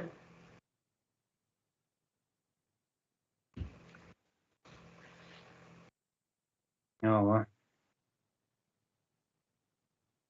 Biraz soraklara geçelim mi? Doğru, var bakanı. Soraklar var. Soraklar var. Yani geçtik birazcık. Şurada bir ildeşimiz yazan üreyençilik pitnettir. Enataların ahlaksızlığı sebeple çağalar kösenip dur der. Katı doğru zat şu. Doğru düşünce. Şu enataların şu cahilliğinden diyelim, ahlaksızlığından çağalar kösenip yürür. Bunların çağaları şunu yalıp olacak. Yani bize her gepleşimizde ait geçirse aslında biz bu gidişimizde neslimizden kulçuluğa öğreteceğiz. Kulçuluğa hazırla otururuz. Hazır çağlar, Türkmenistan'da çağlara kim olacaksanız da Türkiye gidecek mi diyorlar. Dışarıya çıkmanın aladasında. Çünkü en atasından görenler bunlar hem gelip yerde kulçuluk edecek.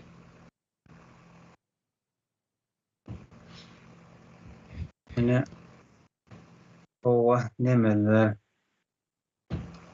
enatalar öz hareketi bilen çağlarına görelde örkezmeli. Yani hukuksuzluğa, adalatsızlığa, elinden erkinliği alınan halk bu adaylar Türkmenistan içindeki çol öz erkliğini ve üçün görüşmeni öğretmeli nemeler, enatalar. Evet. Daşar devlette oğluğu izva olsa da yani daşar yurtlarlarda şolar bilen pikir alışıp bilişmeli nemeler var. Türkmen medyasında nemeler gurrun edilýär. Şundaly halkyň sesi Türkmenistan Kesem Türkmenistan diýip neme bar. Şolaň pikirlerini nähil düşünýän. Yani neme tanqid edet bizleri. Bir ýerni ýalňyş edýäň, bir ýerni näde dogry edýäň diýip hutnamasy bilen getir tanqidini. Yani neme hakaret diýär, mertebe degmen düşünjäň aýt. Sizin edýän işleňiz ýalňyş, ine şeýle bolmaly aslında diýip tanqid etýän izinden subut et tanqidini dogurdygyny. Özün başaryp bilmeýän çağan bir sesini çıkarıp başlayan vakti sesini çıkarma. Sen sus. Sen sesini çıkarma. Çağına azar verme. Çağan şu düzende yaşamak istemeyen bolsa, şu kurallara uymayacak bolsa sen sesini çıkarma. Çağına mümkünçilik ver. Gürlemeye mümkünçilik ver. O metin arkanda de. Şurada Lyon diye ildeşimiz yazan en atalardan hem sorap geçeli. En atalar haçana çeli dımıp oturacaksınız. Yine sonra yaz. Haçana çeli dımıp oturacaksınız.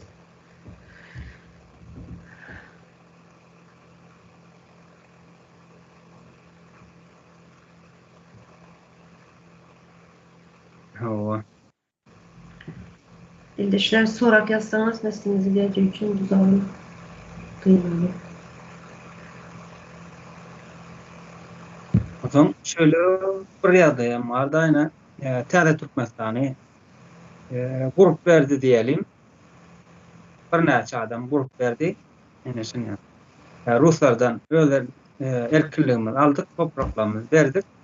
Ben ýöne şol ahlaksyz enatalar dowam etýän bolsa, ýani düşünjesi ütkemetik bolsa, senin dören çağalar, senin önün çağalar Täze Türkmenistany gülletmeli, işletmeli, gorumaly. Ozan sen bir ahlaksyz enata bolsaň nädip dowam edip biljek Türkmenistan. Yine de biri gelir, daşardan gelir, içeriden çüýrederler. Yine Türkmenistan erkin boljaklar. Yine 5-3 ýyl özleri erkin ýaşaýan ýaly bolar, ýurdunda yine de başga ýerine eline geçse, yine sömürlük berjek. Ama başka bir yere gelip edip verse her kim öz behbetine ediyor. Şunun için hoş geldiniz. Hoş geldiniz. Selamun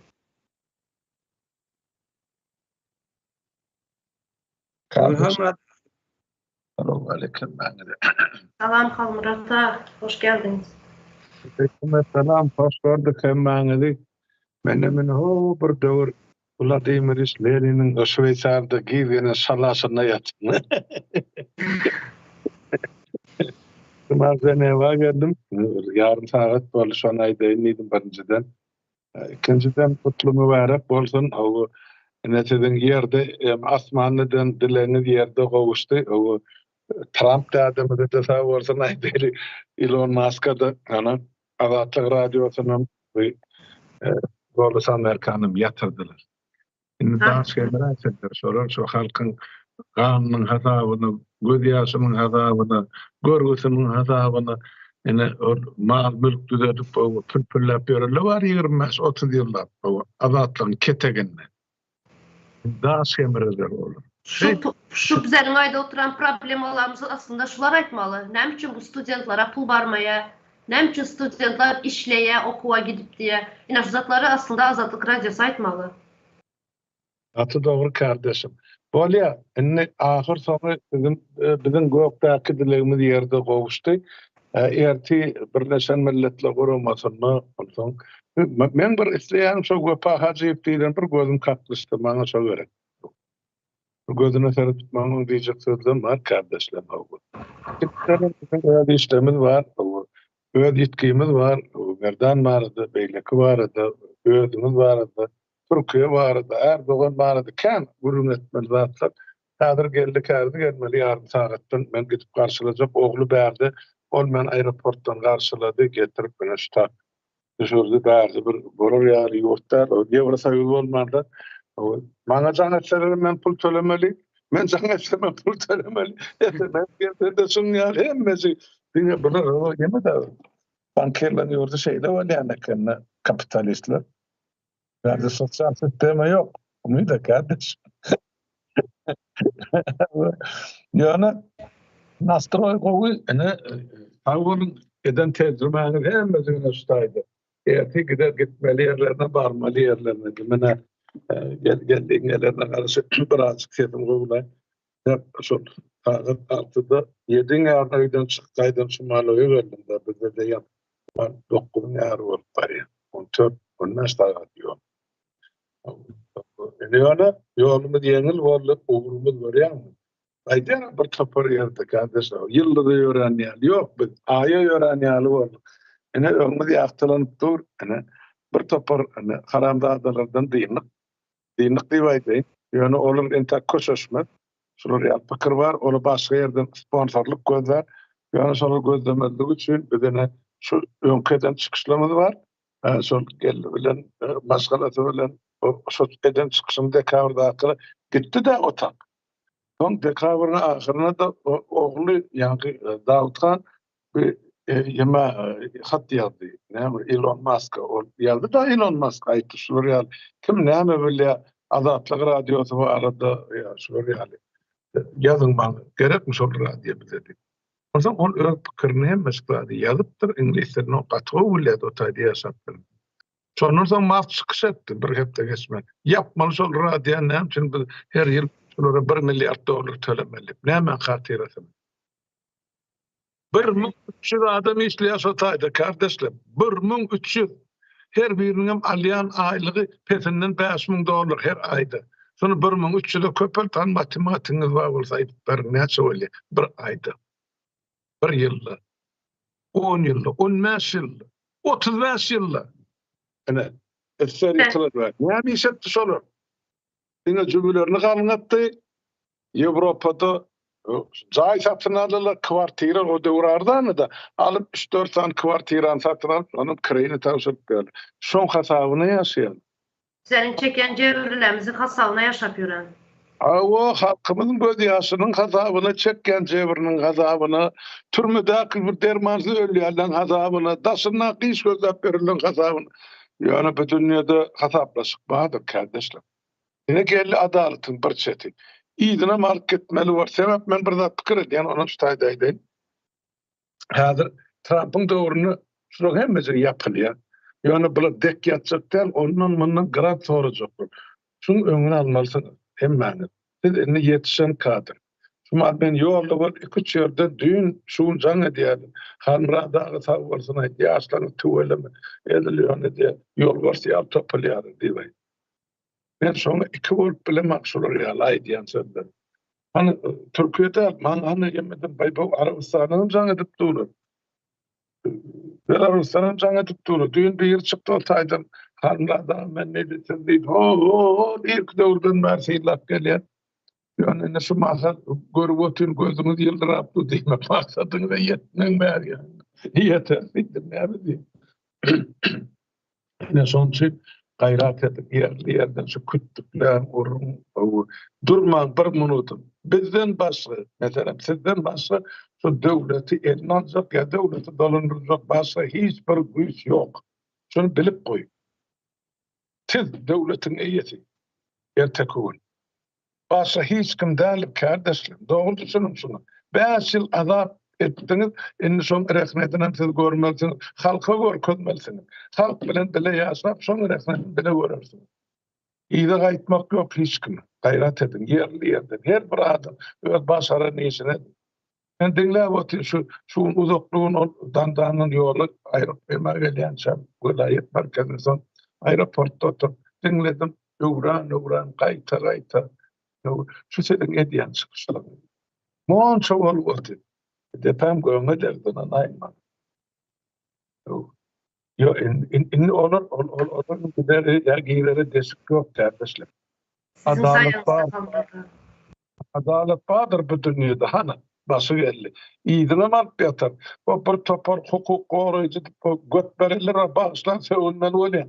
25 ýyllap halkymyzyň göz ýaşynyň hasabyny grant ýyp otururlar, milyonlar. Ganyň sorlar etdi. Bazı karşı. Biz şona var ya.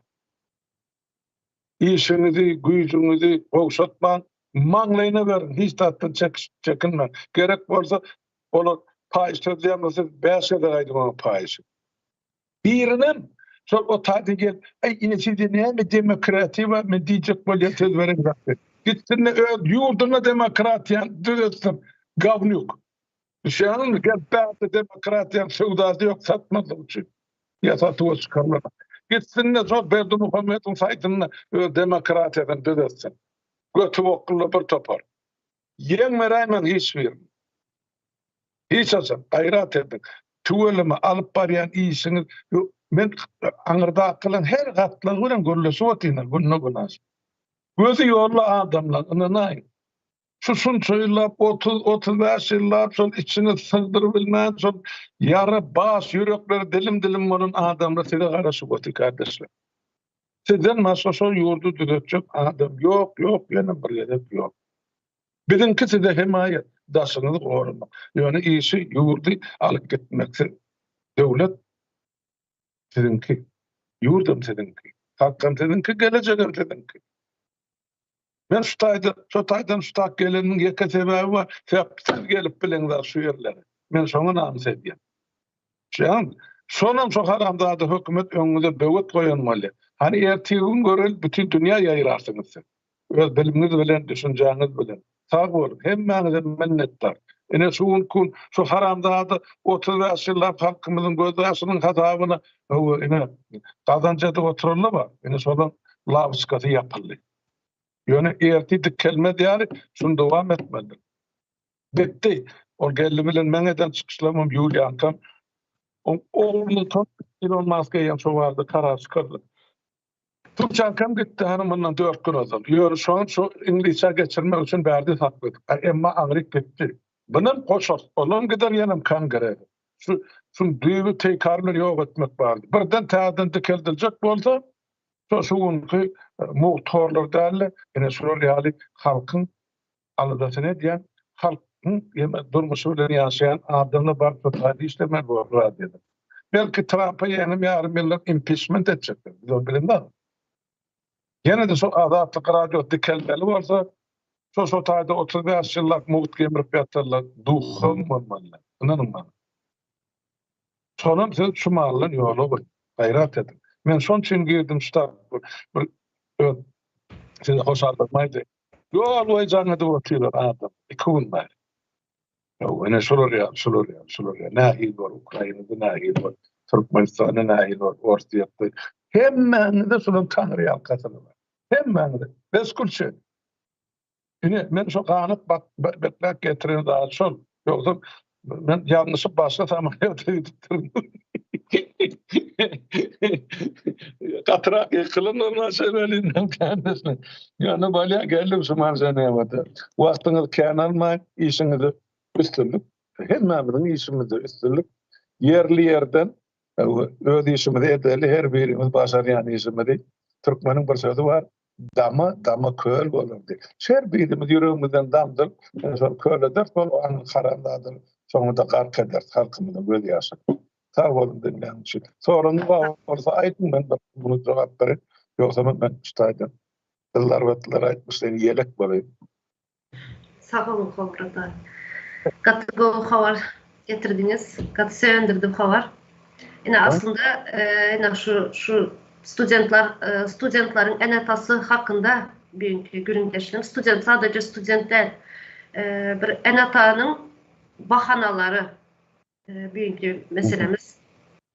Yine siyasete girme diýerler çağlarını yine özleri uruş bolup duran yere uğra diýerler. Aha, düşündüm. Da, ses, vuxudumuzu, sekundu. Bolya bağışlan kardeşler, men iyimden geldi, mene aeroporda üstmeli. İşinizde üstelik sağ olun geleniniz için. Murat şey diye de bana ya. Dayı oğlum. Öğrenmeyenlerden sağ var. Enes her biriniňiň ýerinizde eden işiniz. Ýeňi şu, sana da aýratyn men Tagriyal kadına edýän.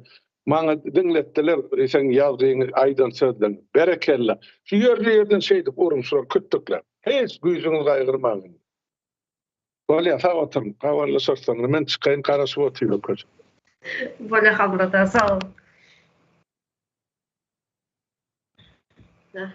Kategori var mı? Hadi Azatlık Radyosu'ndan gülle güle aydalım da. Aslında yani şu studentların, çağların enataları diyelim şu Azatlık Radyosu'nu dinlep ulalarlar da yine yalanlar bilen, yalan propagandaları bilen.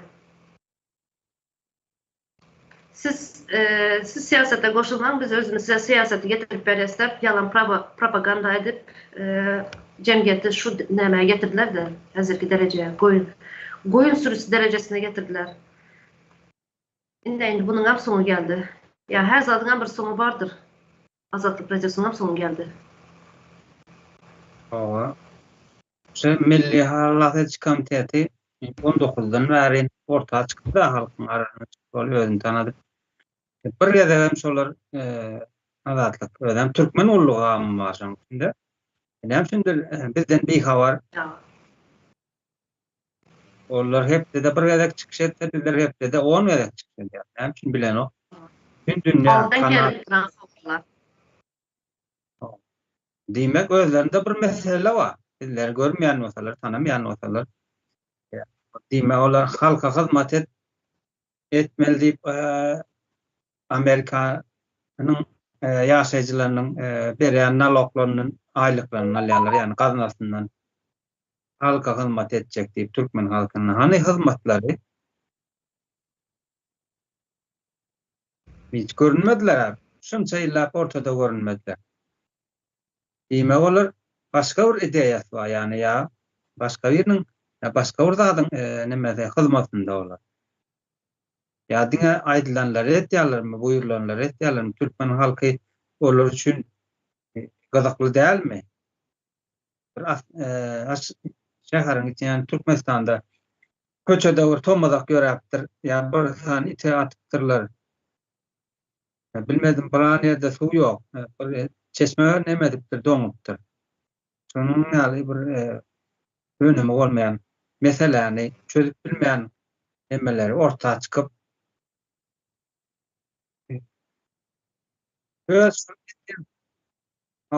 Başka bir sonra gelipdir. Yine Marada raid boldu diye. Cinayetkar hükümet polis deyip adlandıran köpeklerini bağrını yola kovup telefonları bağırlattılar. Bular gatı korkyalar. Bu eýen bizim üstünlüğümüz bolup biler mi diye. Bolup biler. Elbette. Öyle bir ya devaz şoň üstünde dolduraýyn men. Halkyň halk görüp ýa-daýyny Türkmenistanyň ýa-daýyny görýärler. Milli Halalet Komiteti ýani MHK halkyň gözüni açypdyr.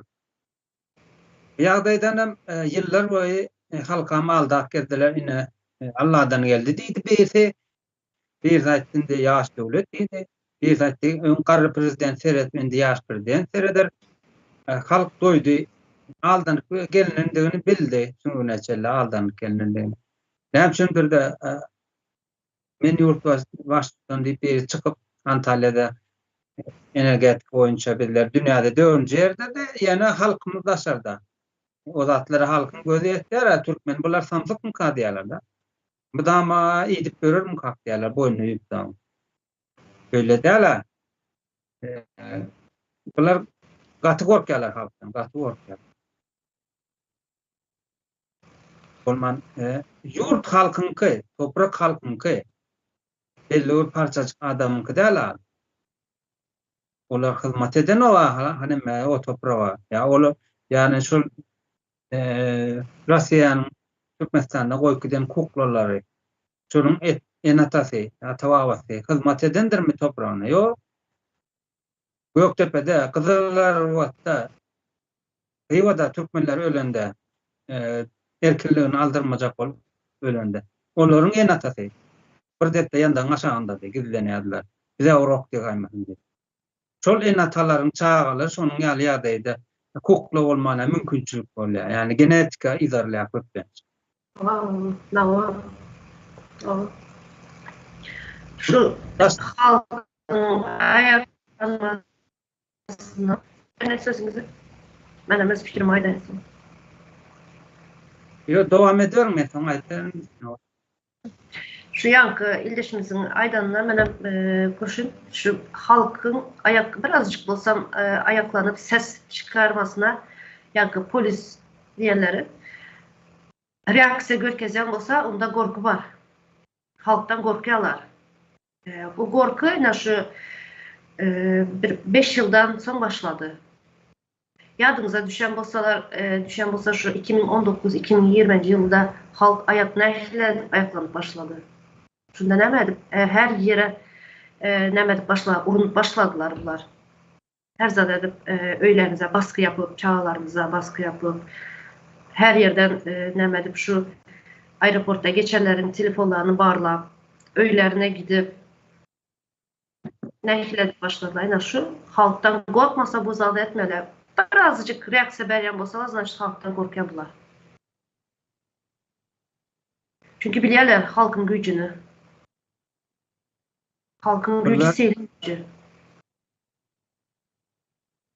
Şöyle, şolaryň edýän hereketi var da ýolda durup her bir watandaşyň, ýurtdaşyň telefonuny barlamaklyk, eýem şu taýda söz erkinliginiň ýokdugyny, hukugyň ýokdugyny görkezýär. Basyş rejiminiň bardygyny görkezýär. Olar indi her eden hereketleri bilen özlerine badak berýärler. Öz ýaşamyna badak, ýaşamanyň, utarmanyň çaltlandırýarlar da ýaşamy. Tamam. Telefonun özel eşya mı? Sen telefonun hiç kim alma hakkı yok. Owa. O zaman men näçe kirli polisler ýola çykyp Türkmenistan bir ýumruk aljak ýurda. Azajyk adam bar içinde. Men täm tanalýa, Möhmet hem tanalýa. Ertekün halk ayağa alanda şementler halkın içinde. Halkın içinde bulan haly nahil boljak. Kim olara dur diýjek? Egme öwreň bular. Özleri islemedi. Demek ki sen çıkıp telefon barlamardyň. Demek sen islegin wa telefon barlamana. Şu yankı polisler suratını yine bir gezek getirsen şuların oturuşuna seredin. Şuların oturuşuna bir sinedin. Önüne bir yal koyulan it, yal oturan yallı bulur. Gelip biz şulardan korkalım. En düşük, en pasif adamları polise diyorlar. Hemçinlerinde ahlaksız, ahlak bozuk adamlar polis böyle. Gelip biz indi şulardan mı korkalım? Yani cemiyet şundan mı korksun? Ulan boluşuna seredin. Bunların cemiyette hiçbir ornu yok. Ama biz bunları adam yerine koyup bunlardan korkuyoruz. Aslında hiç ornu yok bunların. Hiç kim olsa bulsun halkın yani adamın elinden hakkını alma hakkı yok. Onun için sut var. Onun için juristler, advokatlar bulunmalı. Bunlar ne mi? Ne mi? Çünkü senin elinden telefonunu alıp barlayarlar. Siz yani ildeşler ne için? Bu telefon yazan özel eşya. Yani bunun içinde çağınız var, çağınızın suratları var, başkalarınızın suratı vardır. Yani bilgileriniz var. Her zat bulunur telefonun içinde. Siz ne için bu oturan yani başlarsınız o suratlara siz elinizdeki telefonu veriniz. Ne için? Ne sebepten? Kim bular? Kim bular? Yine misal için Türkiye'de şunun ya bir neme var da birini telefonda sesini dinlemek için spesial juristten neme alıyorlar. Razрешение alıyorlar. Şunun sesini dinlemek için. Doğru mu? Ah. Yine misal için Türk Telekom var, yine berde Turkcell var. Yine şular bilen neme edip jurist şulardan neme alıp razрешение alıp son senin sesini dinleyebilirler. Yani siz hiç saat demeden öz eliniz bilen telefonunuzu veriniz bunlara. Kim bunlar? Advokat mı bu, jurist mi, savcı mı, ne mi bunlar? hakim mi, ne mi? Kim bular? Oturuşunda seyredin bular. Bizlerin bir mamamın bir sözü var da, postulaç olasan it yemesi ya diyen. Şular. Postulaç olasan it yemez bunları. Yani sizler gelip telefonunuz elinizdeki telefonu veriniz bunları. Yine. Ne mi diyeyim başka sizlere? Bular sizlerden korkuyor. Sizlerin bulardan korkuyorsunuz. İşte. Ben hayran.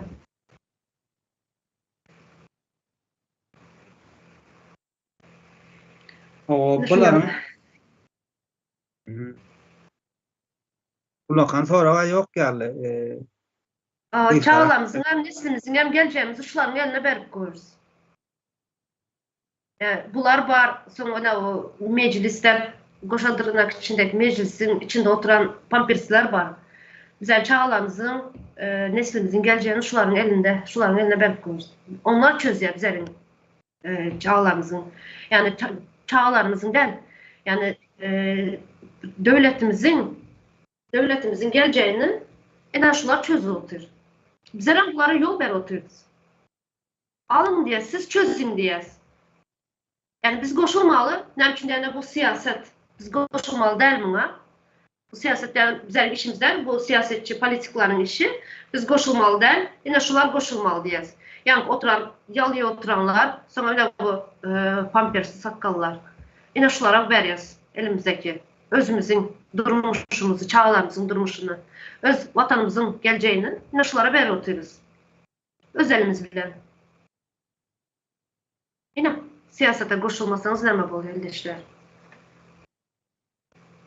Neslimizin bizlerin geleceğimizin nasıl çözülür geleceğini. El çarpıyorlar.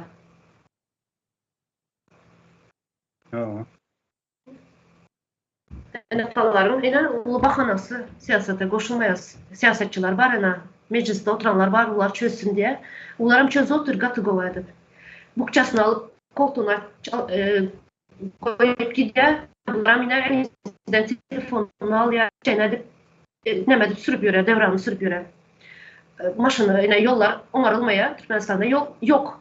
Yine bir yerden zamarık yalı çıkıp, elindeki radar bilen çıkıp yankı.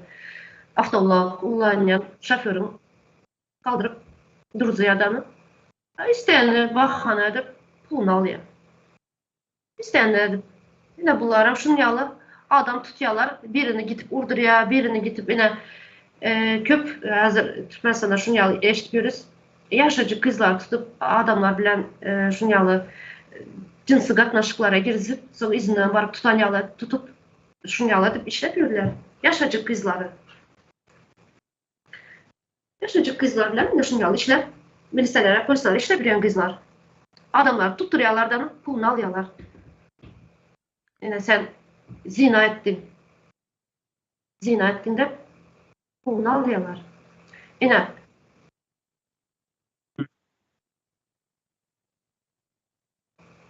Benim özüm sonra bereyin onda. Milletten sonra gelmeyen bolsa. Yine şu hazır aytıp geçtiniz siyasata koşulma diye. Yöne şu siyasatın esasında kanun çıkarıcılar, yerine getiriciler, suud ve şu kanun taslamalısını yerine getiren milletvekilleri ve halkın bir ara bağlanışındaki bir bolyan hemme zadın cemine aydılya siyasat deyip. Yöne halkın şol prosesa koşulmağını islemeyenler demek onda näme diýip bolar olara? Yani hazır söz tapdylar. Näme diýip hatlandyrsa olara. Özbeklikleri var. Özünün şu dona bürünýärler, şunun arkası bilen näme diýerler? Halky gorkusyp propaganda edip saklaýarlar. Çünkü şunun arkasından çörek yiyorlar. Gorkuda sakladıp. Näme siyaset nämemiş siyasetçilerin işi, politiklerin. Bizde şunu yalı düşünce var, gelip bir edip versin bize, Rusya gelip kömek etsin ya da bulmasa Amerika gelsin kömek etsin diyorlar ya, şunu yalı düşünce var. Bunların yurtun içinde şunu yalı bakana. Nämemiş siyasete koşulmalı da. Çünkü siyaset siyasetçilerin ya politikaların işi. Boşadırnak içinde oturan meclisin işi. Yani göre oturuz meclisin özünün erki bilen gürleyen bir sanı aksakal çıkıp gürleyenmiş orada oturanların. Bir sanısı. Öz fikrini aydayanmış orada. Ne şun yalını neçe adam var orada otur mecliste. Bir sanısını çıkıp gürleyen gördünüz mü şok açıldı. Neçe yıllar beri. Biri çıkıyor. Elinde yazılan kağıdı çıkıp okaya. Bunlar sadece çepek çalıyorlar. Yani şu çepek çalmak bile makula otururlar. Bizim çağlarımızın neslimizin geleceğini. Şunun yalı olmalı diye. Şu çizikten çizen çizimimizden çıkmalı dersiniz. Bizden koyan düzenimizden, bizden koyan kurallarımızdan çıkmalı dersiniz diye okuyalar. Bunlardan çapak çalıyor. Yine şu siyaseti diye biz koşulmalı değil diye. İldeşlerimiz. Yine. Buyurun. Benim Gayet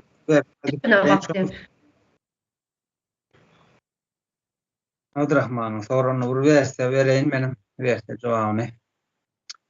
Şul yani siyasata şuların etdiğin işlerine divayda ene yaşlılar öyle ki devlet kuramaları deyip adlandırıyor. Ene bu adam var.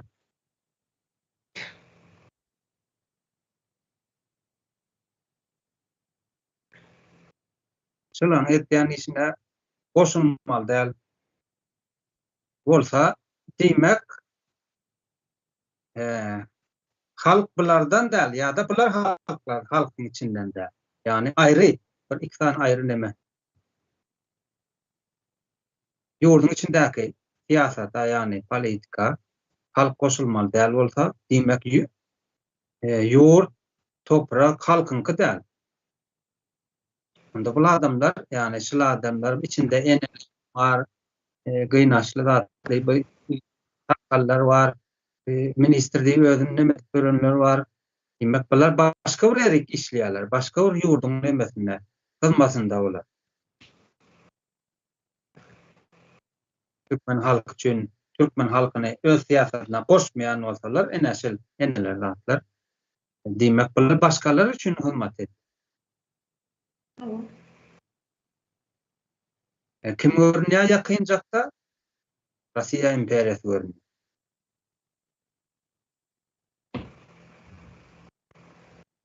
Demek bular bizlerden değil, adi Türkmen olup biler, familyası Türkmen olup biler, şu topraklarda doğulup biler, yönü bizden değil bular. Yine sıla adamlar, bizim hor olup ölmemize, maskalaların yıkılmağına, çağalarımızın doğulmağına, ölmağına, halkın 50 yaşının 50 orta yaşının 50'ye varmağına bir yürekten gidip tu bir sol onkologiden gidip tu den anlamı. Ne sıla adamlar. Hava. Şu adamlar karar verip duruyorlar. Ne? Halk alacak olsa ne? Her ovada da var bunlar, her şehirde de var. İşte, bir saniye ildeşimizi yazan divanlı ekspert diye dini öne sürmek bilen bular neme kazanıyor diye. Bular şu sistemanın uzun kalmasını kazanıyor. Şu sistema, şu rejimi canlı tutuyorlar.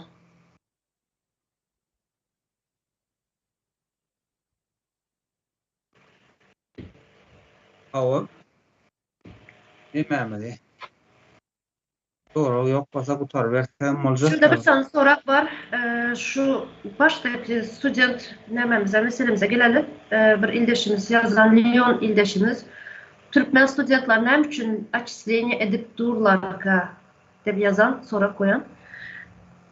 Şurada sadece açıslığını edilen yankı Stavropol'da değil. Şu yana bir saat bundan haber geldi Özbekistan'da. Özbekistan'da bizden studentlar açıslığını edip dururlar. Azıcık hiç bir bakana bulsam studentlar açıslığını edip dururlarmış. Şunu yan koşalım dedim. Sadece Rusya tarafta ya Ukrayna'da Stavropol'da nerede studentlarımız olsa hazır Türkmenistan'ın studentları açıslığını edip duran. Bu ne için bolup biler? Kardeş, size var mı sizin bir fikriniz? O, aytıp geçeni düşüneceğim. şeýle bir ýagdaý bar. Student Türkmenistanyň studenti Özbekistan Osman Rayarasy Federasyasynda okuyan bolsa. Şol atçyslan ediljek bolsa, ýa şonuň nemesinde okuwynda işinde bir mesele bolsa, birinjilikle şo taýda predstawitel bar. Şoňa jogapkar adam, konsul bolsun, ilçi bolsun, aýsy ýakyn bolsa, şoňa ýüzlenilýär. Ýani bu kaçan edilýär? Ýani bu protokol boýunça Türkmenistanda döwlet guruluşy, ýani konstitusiýon guruluş bar bolsa, şonuň ýaly edip edilýär. Birinjilikle predstawitel aýdylýar, şonuň ýaly meselesi bar. Git çözülüş adamyň bilen, jogapkaryň bilen bolmasa biz çare görjek. Ýani biz herekete geçjek. Bu taýda bolsa näle diýerler? Türkmenistanda döwlet guruluşy bolmasa, Türkmen halky bilen isleýişi ýaly diýerler. İstese çykaryp göberer, istese alyp göberer, ýa-da kurs bilen Belgradda bolup dur, näme? Uş bolup duran ýerlere ýerer gerek bol. Türkmenistanda döwlet guruluş, ýani döwlet diýen gurulma ýoklugynyň edilýän şol. Sen eýesiz adam. Ýani seniň eýesiz diýmem-de näde diýsem, sen bir guruluşyň, bir bütünlüğüň içinde däl. Senem hiç taýda jogapkar däl, bolup dursun, olaram sana jogapkar däl. Şondan bolýar ol. İsteseler çykaryp görerler, isteseler kurska uğradırlar.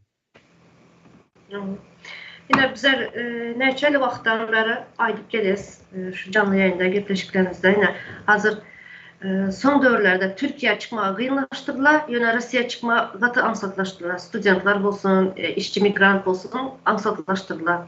Yine son döwürlerde yine eşitse Russiýada kimliği yine oturma diýerler türklerde. Şular farşy edip oňarýalardan soň 3 aý edip oňaryp soň farşy bolan üçin içeri atýarlar. Oňa bahana edip soň urşal gitdiler. Näçem bir ildeşimiz şunu ýaladyp, maňa jaň edenler boldy. Ýani Russiýadan näçem bir ildeşimizin ölüsini gördüm, gözümün önünden geçti. Ukraina urşa uğratdylar. Britsanyň ildeşimiz jaň şunu ýaladyp. O bizden bilenimiz, bilmemiz ýene näçeli bir şunu ýaladyp ildeşlerimiz bardy. Endi hazır 70'ler tutanlar studentlaryň izine düş başladı dep düşünýärmi? Atçyslanýanyň bahanasy şu bolup biler dep düşünýär. Şu näme? Живое мясо. Näme diýerler? Divar diýerler ýa. Şu ýetmen durandyr urşa uğratmak üçin. Endi çallaryň üstüne, ýaşlaryň üstüne näme dep başladylar? Bahana edip atçyslanýar. Sonra mene nastoящее времяda şuňa näme habar kanalında Postsovet döwletlerini näşo Orta Aziýa döwletlerini götürýärler. Tajikistan, Özbekistan, şuňa migrantlary prezident izne gaýtaryp alypdyr, konsulu nämeleri bar, şuňa izne aljak bolupdyr dep şu habarlar köp gelipdir. Ýa-da urşal gidotyrlarda. Ýöne şularyň spisiginde hiç kaçan Türkmenistany görkezmeýärler, Türkmenistany aýtmaýarlar. Näme üçindir? Ýöne ağızdan eşitýäs, kulakdan eşitýäs. Urşa alyp gidotyr. Ýene farşy dokument edip soň urşa uğratyna ýakynda öz kardeşimiz Aýjahan hanymyň oğluny alyp gitdiler. Şu zatlar näme üçin nastoящее времяda bermeýärler? Näme üçin şu Özbekistan, Tajikistan, Kazakistan, Kırgızstan şu Orta Aziýa döwletleri içinde Türkmenistan ýok. Näme üçin spiska girizmeýärler? Bulan bir sorak. Näme üçin ýok bu? Daş spisikde hem ýok. Ýöne sessiz spisikde ýoklugyň sebebi bahana, çünkü biz garaşsız diýerler. Garaşsız bolanymyz üçin uruşa goşulmaly däl. Şuňaly nämesi bar bularyň, bahanasy bar. Ýöne patboyny gidotyr. İldeşlerimiz patboyny gidotyr, aly gidotyrlar.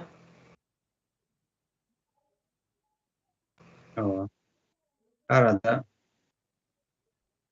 Harvey uruşda işlän näme maýoram göründe näme Ukraina tarabyna düşüp, ýesir düşüpdir. Ýa-da o taýda bolýan dogry bolup soraglara dogry jogap berenok nähil diýip edin. Yalan Yani içinde yalan informasiyanın içinde yalan gepler öğrenilen de aynı. Şu Türkmenistan'ın eskerlerinin yüzü bolupdy şu taýda. Harby nimenin. Kuruluşun yüzü bolupdy.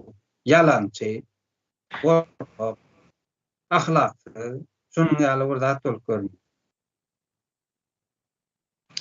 Dünkü bir näme bardy, çayxanada ýazılýar şu 1984 kitap var, George Orwell'in Çift Düşünde. Şu aydan aydyp duran zady bir näme? Ýöne edýän hereketi başga. Sen madem Türkmenistanda aylyk $1000 var. O yaşayış var. Özüňe mayor. Näme üçin geldin?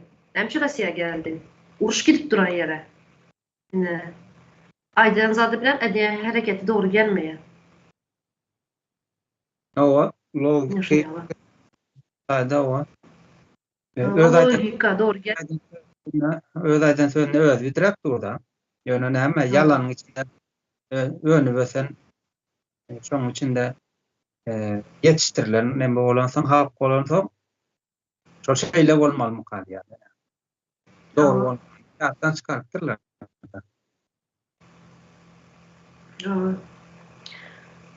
Şurada cemledim mi? Ben bir enatalara yüzlenecek ildeşlerimize. Kadırlı enatalar, çağlarımız diyeniz, çağlarımız, benim çağam diyeniz, çağlarımız için yaşayas diyeniz. Yine yani başlayamayıp geçtim. Yurt dışına çıkan ildeşlerimiz işlemek için, çağlarını okutmak için çıkanlar. Çağlarımız okulu, bilimli etmek için yurt dışına çıktık da şu bizlere komentariye yazan ildeşlerimiz var. Biz siyasete koşulmayarız. Çağlarımız var izimizde kalan. Çağlarımız için geldik biz beriye. 15 yıllar işleyenler çağlarımızın kiçi vakit taşlap gelenler çağası boyu bilenden şular okadı görüp yurt dışına uruşa uğradık.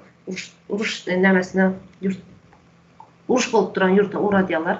Madem siz çağınız için yaşayanız, çağınız için işleyeniz. Bunda izinden izarlan. İzini izarlan. Yani buna siz borçlusunuz. Sadece çağlarınız, sadece sizin çağınız bulup kalmaya bu devletin çağası. Buna bizlerin hem çağlarımızın geleceğine bağlı. Sizin çağlarınız, bizim hem çağlarımızın geleceğine bağlı. Bizlerin hem benim çağım, sizin çağınızın geleceğine bağlı. Benim çağım bilim alıp bir devlete koşantı bolsa size peydası var. Sizin hem çağınız bir bilim alıp bir devlete koşantı bolsa mena peydası var. Şunun için sadece benim çağım ya da senin çağın deyip durmalı da bu hemmemizin hem çağımız. Hemmemizin çağımız. Şunun için çağlarınızın izini izarlamaya borçlusunuz. Sadece özünüzün önünde de bütün cemiyetin, bütün devletin önünde siz borçlusunuz. Şunun için izini izarlan, çağlarınızdan haber alın. Sesinizi çıkarın. Eğer enelik instinktiniz olsa, enelere yüzlenyen. Enelik instinktiniz olsa, çağlarınızı izarlap, canınızı, ciğeriniz olsa, şuların izini izarlan. Ölüsünden, dirisinden haber alın. Her yerde Türkmenistan'ın çağları, her yerde ölüp yürüyen. Ne için birinizin sesiniz çıkmaya? Onda siz hem ölün. Çağınız. Ben çağım için öleyen diyen olsanız onda ölün siz hem çağınız ölen son. Sesiniz çıkarman oturman. Ben de şurada cemleyelim. Hemen açacağımı açtım. Şurada yine Pluğra'dan ildeşlerimiz var. Hazinamıza koşan. Köp sağ olsun ildeşlerimiz. Bu hazina koşandığımız bizlerin çağlarımızın, neslimiz için koşul oturan, edilip duran zatlar. Siz sadece bu kanala koşup duranız yok. Koşandı. Geleceğimiz için koşu oturursunuz. Şundan belirleyip geçeyim dedim. Yani hazine bizlerin çağlarımızın, neslimizin geleceğidir. Ama şöyle cem dedim. Sağ olun. Öyle. Oğuz ile esen olsun. Sağ olun gençler. Sağ olun geliniz. Sağ olun. Sağ olun.